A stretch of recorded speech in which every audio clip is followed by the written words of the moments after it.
آئے ہائے ہائے، آگے ایک حدیث امام ترمذی لائے، قربان جائیں آقا کی محبت پر۔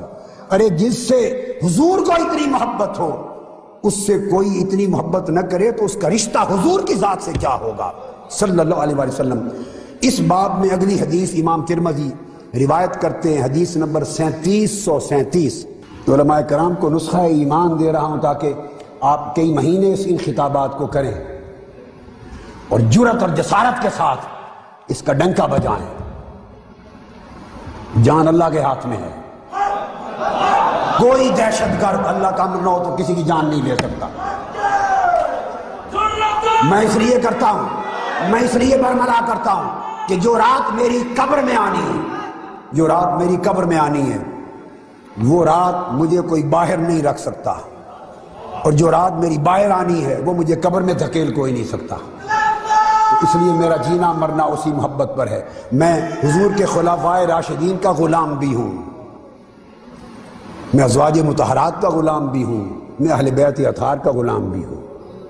یہی سنیت ہے، یہی سنیت ہے۔ دونوں آنکھوں والا ہونا سنیت ہے، کانا مت بنو، یک چشم مت بنو۔ لوگوں کو آج کانا بنایا جا رہا ہے، ایک کو دیکھو دوسرے کو نہ دیکھو۔ آقا علیہ السلام فرماتے ہیں، کیا عجیب امام ترمذی حدیث لائے محمد بن بشار کے طریق سے، وہ یعقوب بن ابراہیم کے طریق سے، فرمایا وغیر واحد، اور کئی اور روات نے بھی اس حدیث کو روایت کیا، اور فرماتے ہیں آگے چل کر ام عطیہ انہوں نے روایت کیا، قالت بعث النبی صلی اللہ علیہ وآلہ وسلم جیشا فیہم علی، کہ آقا علیہ السلام نے ایک لشکر بھیجا، اسلام کا ایک لشکر بھیجا، اس میں سیدنا علی مرتضیٰ کو بھیجا، یقیناً جرنیل بنا کر بھیجا، قائد جیش بنا کر بھیجا۔ لشکر گیا ہوا تھا، اب آگے قربان جائیں آقا کی محبت پر۔ بڑی ایمان افروز حدیث ہے، اور جس دن میں نے یہ حدیث پڑھی دیر تک میری کیفیت ہی ناقابل بیان رہی۔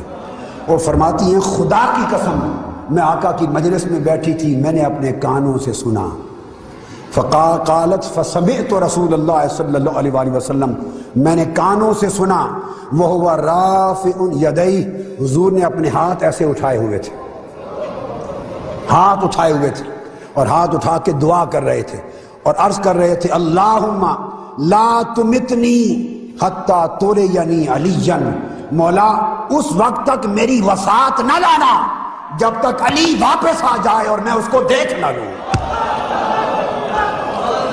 جب تک علی سلامتی سے واپس نہ آ جائے اور میں علی کو دیکھ نہ لوں اس وقت تک میری وفات نہ ہو۔ آپ اندازہ کریں کہ محبت کا عالم کیا تھا، جب تک علی کو آنکھوں سے میں دیکھ نہ لوں واپس سلامتی سے آئے ہوئے میری وفات نہ ہو۔ کہتے خدا کی قسم ہاتھ اٹھا کر حضور دعا فرما رہے تھے۔ تو جب یہ کیفیت تھی محبت کی تو کیوں کسی کی شکایت سنتے ہیں؟ یہ امت کو سبق دے رہے تھے آقا علیہ الصلوۃ والسلام۔